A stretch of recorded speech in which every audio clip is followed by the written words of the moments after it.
Hello and welcome to my latest video where I'm going to show you how you can build from scratch your very own tool to capture in real time what is going on in your Power BI dataset refreshes and visualize it in Power BI, of course. So let's get started. What we can see on the screen here is a Power BI premium workspace with a dataset called AdventureWorks DW. Now this is the dataset that I want to analyze my refresh on in real time. So this is a fairly classic database. There are about 15 odd tables. 6 or so tables. The largest one is broken down into 11 partitions, one for each calendar year. And to refresh this, normally in Power BI, I could just click the refresh button and that would kick it off. And sometime later it might finish, but it's a little bit of a black box and I want to understand exactly what's going on inside that refresh while the refresh is running. So the very first thing we need to do is create a streaming data set for us to send the event details to in real time up in Power BI. Now, normally what you do is you go to a workspace. It doesn't have to be the same workspace as the data set that you're profiling, but for simplicity, I'm going to keep that here. Normally you just hit, I want to create a new data set, and you come down to streaming data set here. Now this feature has been around for quite a long time. We're going to click on the API endpoint.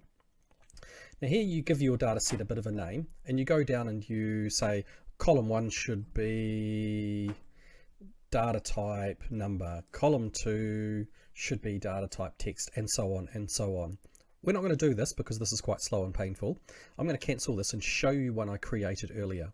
It's called trace post stream, and I can view this again by clicking the edit button on the ellipsis.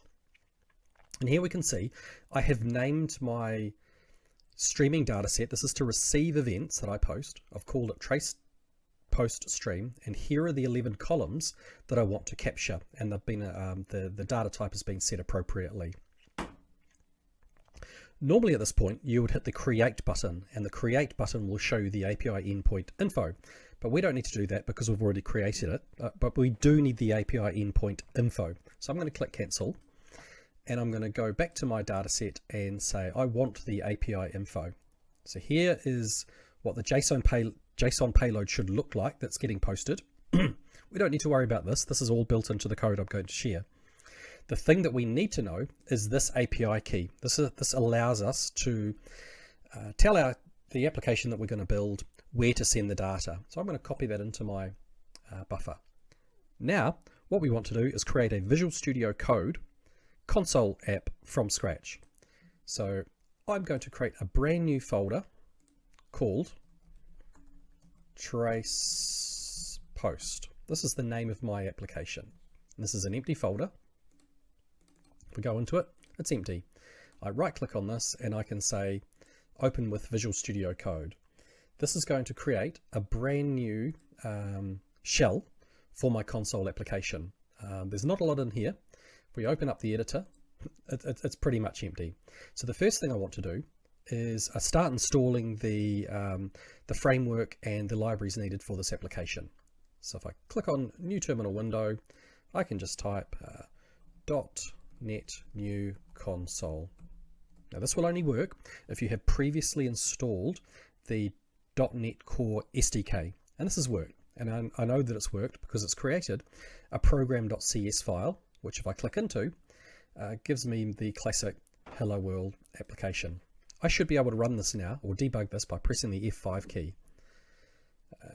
Finding C# extension, okay, found it. All right, now this is an important dialog down in the bottom right hand corner. Should we add the assets for build and debug? I always click yes. And that creates a number of helper files in the application.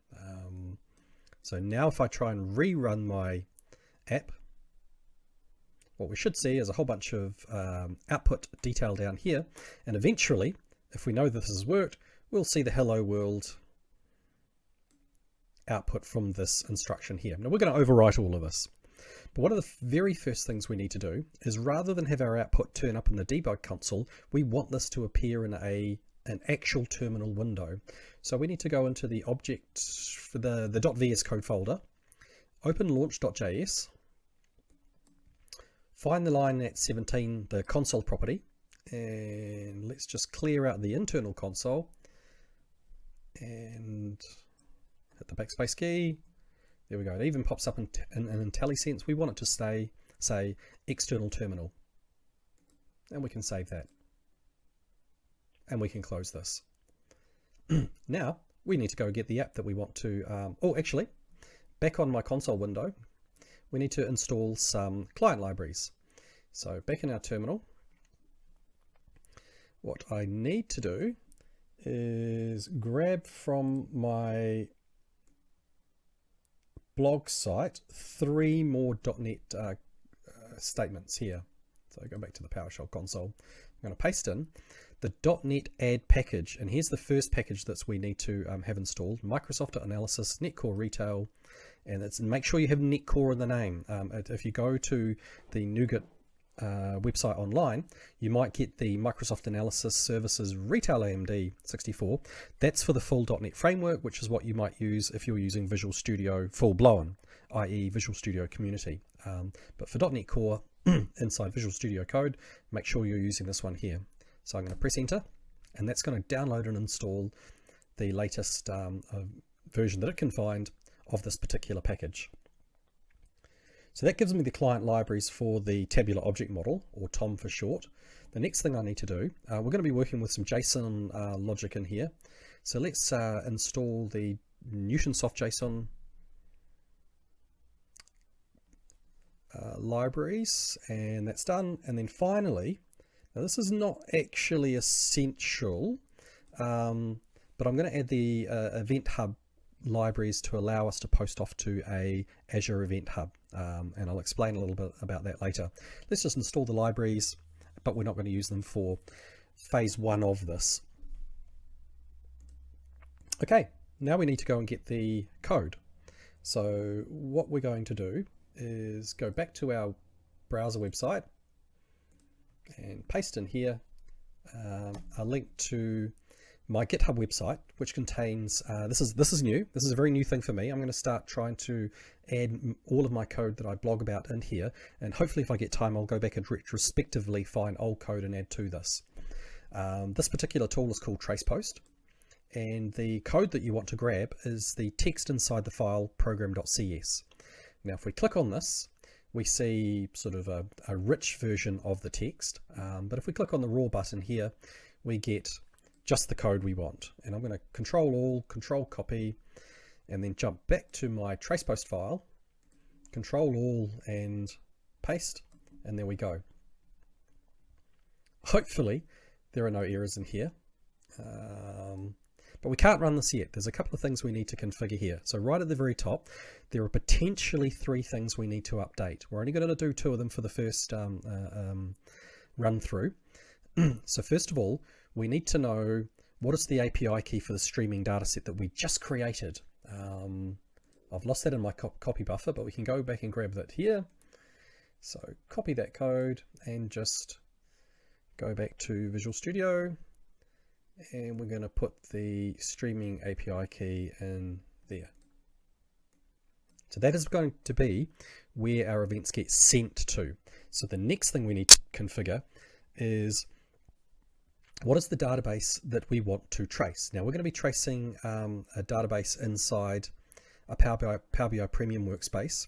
So the connection string needs to include not only the workspace name, but the report name or the dataset name that we want to trace. You can't trace a workspace.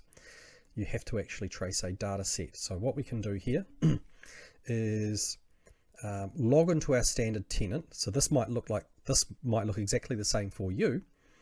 But because I need to log into a particular tenant, there can only be one workspace in that tenant with that name, which is going to be my TracePost demo workspace.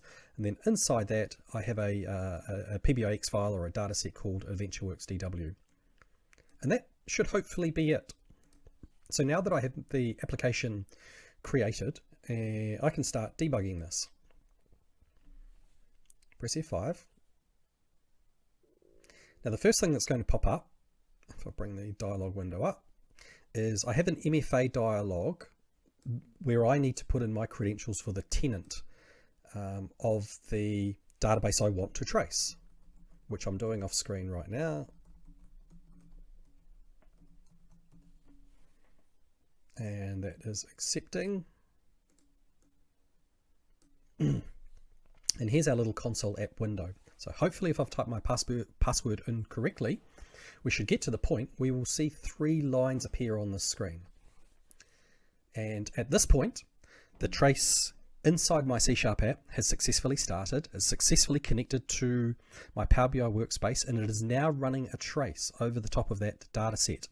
So every single time I perform any refresh activity on that data set, this app will not only collect the data, but it will post it off to our streaming API endpoint. So let's jump back to Power BI, and here's our streaming data set, which should in fact be empty. And I'm going to make sure that this is empty by editing the report, turning off historical data analysis, and then going back and editing it again and turning historical analysis back on. That clears any events that might be in this from any previous work I've been playing with. Now what I want to do is create a report over the streaming data set. So to check that this is empty, I'm going to grab a random field onto the canvas, turn it into a KPI visual, and say, give me the count of that field. Oh, I didn't empty it. Okay, so this shows a previous run. So let's just pretend that says 0, or we'll remember the number 181. The next thing I want to do is create a Gantt chart and a line chart over this visual. So for the line chart, what I'm going to do is drag current time onto the canvas, turn that into a line chart, make sure current time is on the axis, and I'm going to put the object name into the legend, and I'm going to put the integer data into the values.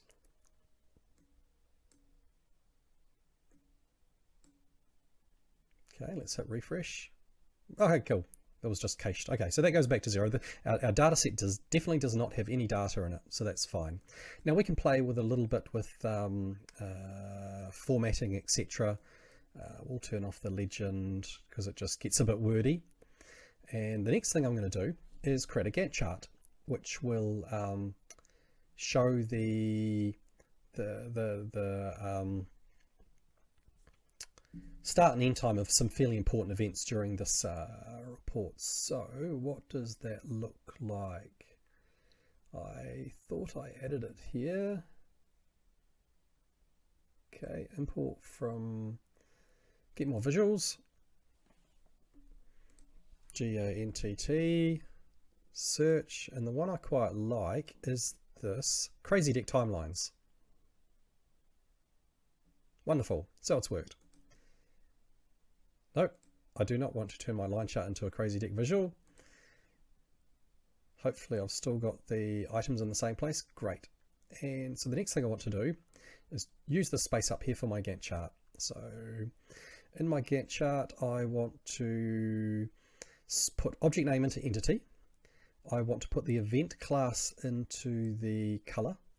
I want to put start time into start, and I want to put end time into end. I think that's right. Now the other thing I also want to do is set a filter on this visual so that the event class, now this is a visual level filter, not a, and there's no data in here yet, but we'll also put the event subclass as a visual on here because we'll set this a little bit later. I'm going to save this report as Phil's streaming demo AS. That's getting a bit wordy. Let's just go with that. Now, what I would normally like to do at this point, when I have my file in edit mode, is perhaps edit some measures, which you can't. If you want to add measures to do things like create some measures to do the start and end type of the entire data set, you would need to do that down in Power BI desktop. Connect to this data set as a Power BI online data set, and you can start creating measures, etc. But also, with no visual selected, I can look at the properties of the page, and using automatic page refresh, what I would like to do is turn that on and set the automatic page refresh to be, say, every 5 seconds. However, if you may not have picked up on my blog, unfortunately, you cannot have automatic page refresh on a streaming data set, refreshing this frequently. Whatever you put in here gets simply overridden by the Power BI web service, and the fastest this will refresh today is every 30 minutes. However, I can click the refresh button manually myself as frequently as I like. The good news is if you use an upcoming feature which is not yet available called streaming data flows, which I'll show you later on in this video, you can enable this to be as frequent as you like. But we'll set this, but we won't actually use that. So we'll go File, Save. So now we want to send some data. So if we jump back out of this report to our workspace, my application has not processed any rows. The current time should update every 5 seconds. So that's going to go from 06 to 11. Cool. And there's nothing in the queue. That's great. So I can just kick off a refresh of my data set.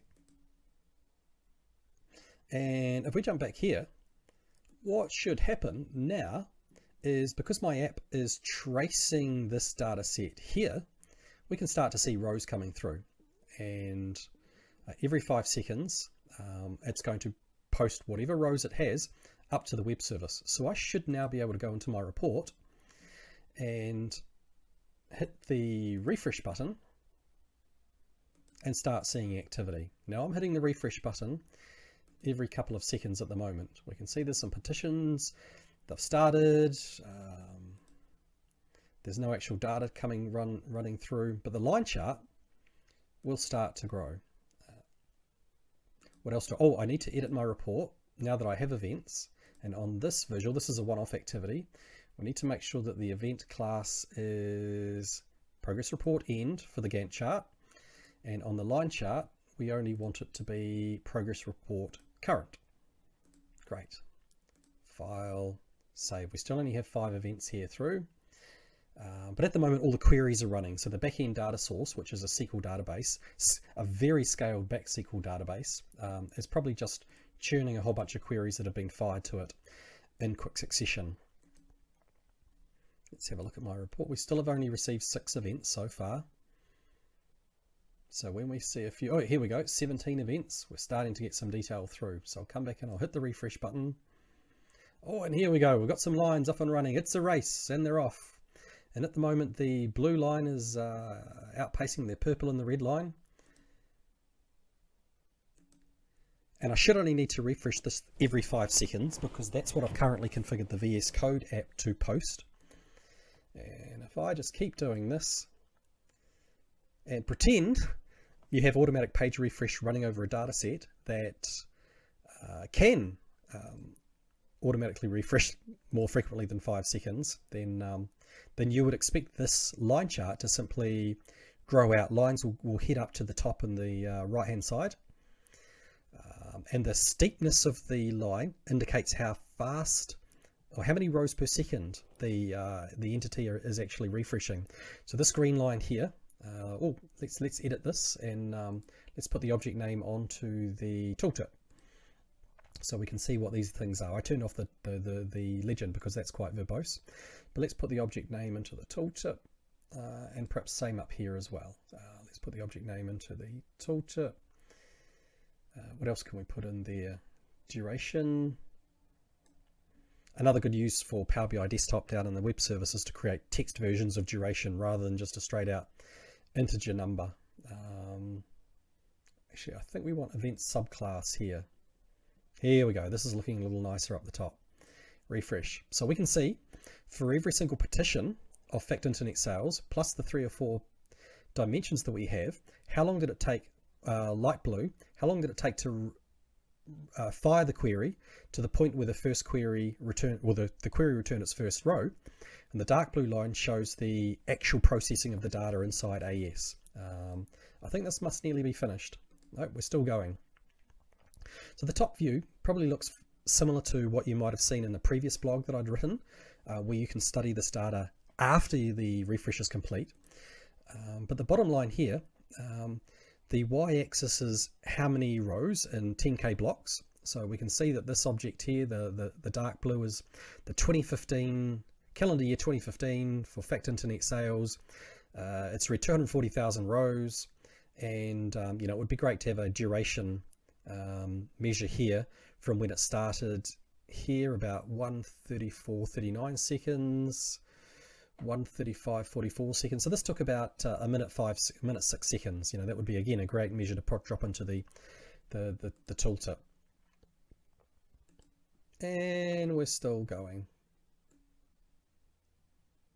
Oh, there's a very long name here because in my data set I still have this crazy name. Let's just get rid of that. So we'll say that the object name is not this demo data. You won't have this effect in your page, but it just screws with the spacing of my legend.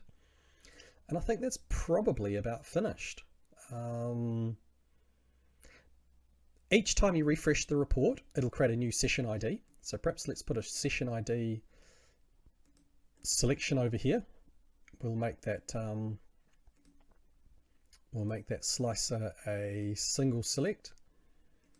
And the next thing I'm going to do is I'm going to kick off another refresh. So we'll check over here in Power BI, and not here. And it looks like that data set has finished. So the refresh I kicked off here completed. We can look at the settings for this and see the refresh history. There we go. So we kicked it off at 1:33 in the afternoon for me, and it finished at 1:37. So it was about 4 minutes. That's pretty cool. So now what I want to do is maybe kick off using another technique. I've got SQL Server Management Studio connected to my same workspace. I can see I can see the data sets that exist there. Now what I'm going to do is I'm going to kick off a full refresh operation using XMLA. I want to run, and I'm going to control it using a sequence so that I can determine the max parallelism we will run. So we'll go with, we'll go with 8. Let's go with 8. And we'll execute this. So when I execute it, remember I haven't stopped and started my tool. My tool is still running. And normally when you do kick off a refresh like this using SQL Server Management Studio, you get a ton of text down here as all sorts of stuff is going on. It's very hard to visualize what's going on. So that's why it's great to come back over here, hit the refresh button, and boom, we now have another session ID, this 196DD da da da da da. So this is the session that I've just kicked off using SQL Server Management Studio. And as I click the refresh button, we're seeing detail come alive. I can switch to the old one to go back to see what's going on, come back to the new one. Now the queries have all been processed. Some tables have completed very quickly, but it hasn't yet started running or receiving or streaming the data for the big fact table. So if I refresh now, what we might start seeing in the line chart, let's go again. I'm going to be impatient here and hit the refresh button frequently. I am going to pester the team that look after automatic page refresh internally to see if we can get this enabled for streaming data sets. I think that would be a great feature to have automatic page refresh over. I know that you can't store a lot of data into the streaming data set. The max limit, I believe, is about 200,000 rows, and it stops dropping data out, the old data out as new data comes in. And here we go. We're getting some data back from the database. The queries have been processed, and the results are coming back from the backend database. We're starting to see these line charts again.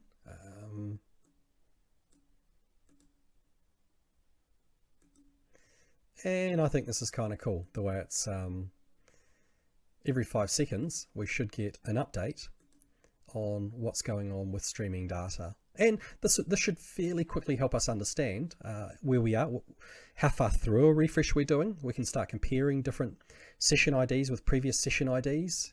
We can study an individual table across session IDs. We could see, on a long running refresh, maybe how far through it is, what's stuck, what's still running. There's an awful lot that you could possibly analyze using this technique. So, as you've probably gathered, clicking the refresh button over and over again can be a it's not really that ideal. You don't want to have to be doing this kind of work, sitting at your desk and studying a refresh like this. You want to sit back and watch the chart build up in front of your eyes, perhaps on a TV screen on the wall or something else, on your mobile phone. That'll be pretty cool. So what you can do for to get this working properly is use the newly announced feature called streaming data flow. So not streaming data set, but it's called streaming data flow. How that works up in a workspace that has this enabled. Now I've got a special internal one which this is where I've got a very early view on this feature. It might still change. So what you see in this video is just a quick look. What I do, first of all, is I go over to my Azure subscription and I create an event hub. This is important because the streaming data flow reads from an event hub. Event hubs are super easy to create. There probably are a ton of blogs on how to create them, but I can't show you this on the screen because that's using my internal Microsoft subscription that's not demo suitable. But once you create the event hub, and there are not a lot of properties to do that, you create the namespace and then you create the event hub, then you kick it off. I created mine on the most basic plan, which is $11 a month. And then from there, I capture the key that's used to post to that event hub, and I'm going to use that into the same Visual Studio app that we have running right now.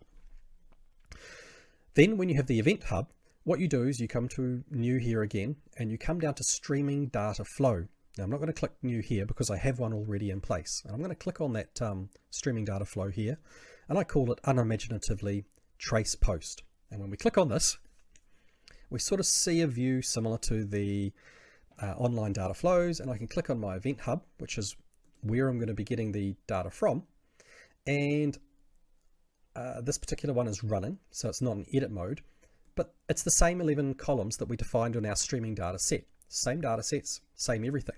In fact, the JSON payload that we send to the streaming data set is exactly the same JSON payload that we send to this. We don't have to modify our app very much to get this working. And then all we do is we say anything that we can grab out of this event hub, Azure Event Hub, we make available into an output table inside Power BI. So this output table is going to be called trace post. So then I can, in Power BI desktop, say I want to create a new report, and I want to connect to a data flow in direct query mode. This is important. And then when you do that and you're logged into your tenant, you will see this turn up as a source. And then when you connect to it, you'll see a single table in your report with these columns that you can start creating a report over. And you can then publish that report to your tenant. Now I've done that here. So my trace post, no, we're going to do that from scratch. So we're going to do it ourselves. So trace post, let's create a report. So I'm clicking Power BI desktop off my screen, and that's creating a brand new instance of Power BI desktop. Cool.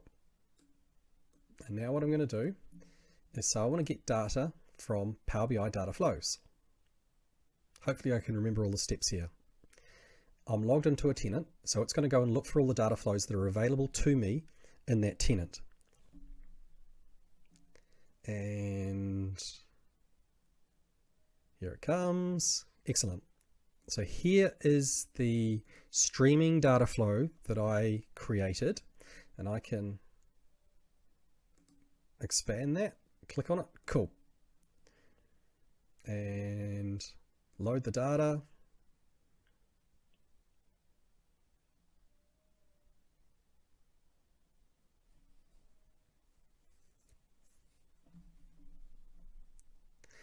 I need to make sure I click direct query here. Click OK. And we can pretty much do the same thing we did before. Now, I won't necessarily create the Gantt chart, but maybe let's just do the KPI. And we'll make that a count of. This might show as blank. Oh, 160. Oh, there are 164 events in there. It's interesting. That might be actually the tail end of the refresh that we just kicked off. On the page itself, I want to set up the automatic page refresh. So when I don't have a visual selected, there we go, automatic page refresh. Let's make this every 5 seconds. Excellent. Now we're going to go current time, line chart, object name, and integer data. Hopefully it finds the right wells for these. It looks like it does. Let's put object name over here in a slicer. Not object name. We need to put the, just seeing if you're paying attention, the session ID. Not as a hierarchy. Cool.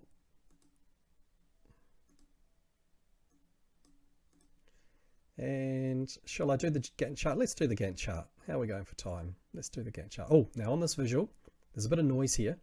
So let's put the event class filter so that the line chart is only showing progress report current. And this does look like it has a, no, has it got multiple session IDs? No, must be just one session ID. 89. This was a slow one. This is quite interesting. This one here, this red one was a bit slow. Let's put the object name in the tooltip as well.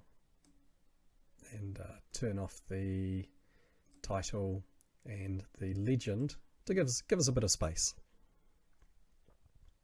What's this red guy? It's called Fact Internet Sales Petition 2013, 70,000 rows. And at this point, it was at 60,000, oh, 10,000 rows, 20,000 rows. Okay. So, I need to go get my Gantt chart visual. So get more visuals.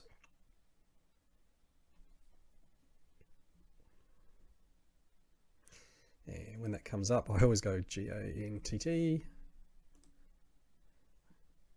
add, wonderful. So, object name,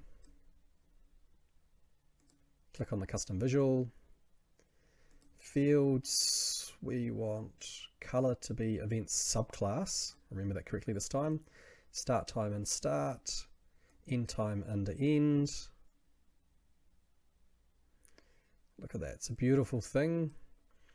There is in my particular database, there's an object which has got a really silly name. So we'll just filter that out. Oh, it's not showing it anyway. Okay, that's good.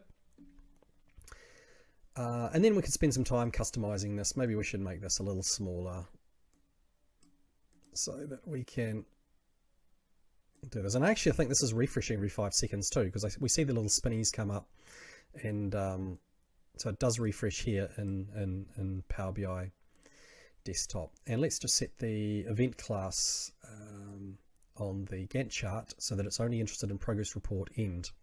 These blocks will only turn up once the event is completed. They won't show partial through, but any event that's streaming and in the process of being reading in, you will see the line grow up and appear here. Okay, so let's save this, give this a name. So go save as streaming data flow demo, and we shall publish this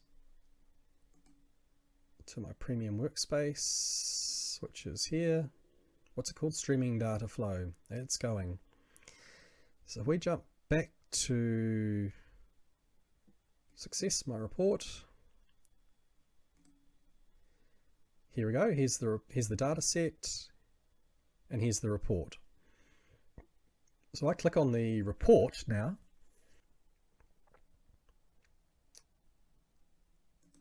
Here we go. This is possibly the one we just kicked off. What's the time look like? Oh, we've got a demos data in here. We don't want that one there. So let's edit this file and remove that object name. I could have done that here. Select all, remove. This is Probably not the most efficient way to do this, but works. File and save. And now we get to the point where I can be hands off and have my page refresh every 5 seconds and see down in the bottom a line chart showing the import progress of all of my entities in the model. And there you go, there it's updating. And in 5 seconds time, we should see another update. And some of these tables have 250,000 rows, so they'll just keep going up and up and up until they hit 250,000 when they finish. Because there's a turn-based mechanism controlling how many items can be refreshed at any one given point in time, when a particular object will stop, you'll see a new dot appear in the bottom, and then that will start heading up to the right, top right. And also when an object finishes the encoding compressing, we'll see the dark blue bar appear here that indicates how long it took to actually run the query. So we've got 4 here that seem to have taken about the same amount of time, and now that they're complete, the next 4 are running. So it looks like we are getting in, we're running under a mechanism that's throttling us to just 4 threads at any one time. Although maybe not, perhaps these queries just took a long time to run. So there you have it. Took a little longer than I was hoping, but we got there. Hopefully you learned a bit along the way. We built from scratch an end-to-end mechanism that allows us to, first of all, create a Power BI streaming data set for us to post events into. Then we created an application using Visual Studio Code, a console app that can run traces and take the results of those traces in real time and post them up to that streaming data set. And then finally what we did was we created a Power BI report over on top of that streaming data set. And what I've also shown you is how automatic page refresh on a report set to 5-second refreshes might look when you build one of these reports over an upcoming feature called streaming data flows, which I'm pretty excited about. And my Datavis skills are not the best. You could certainly customize, tweak, and enhance this to suit you. I look forward to seeing and hearing some of the interesting things you might use this for. Please comment, let me know. I'm going to post this on YouTube, subscribe, all those sorts of good things. But yeah, absolutely, let me know whether you find this useful and whether you want to get more detail like this. For my next video, or for an upcoming video, I'm going to show you how you can control the order of these, which is quite interesting, because at the moment you're at the mercy of the scheduler that determines which objects are processed first and which objects are processed last. We have a lot of tables. Controlling that order could be quite important. Otherwise, thanks for watching if you made it all the way to the end. And yeah, just remember to comment, let me know how you get on with this, and I'd love to hear what your feedback is. Thank you. Bye-bye.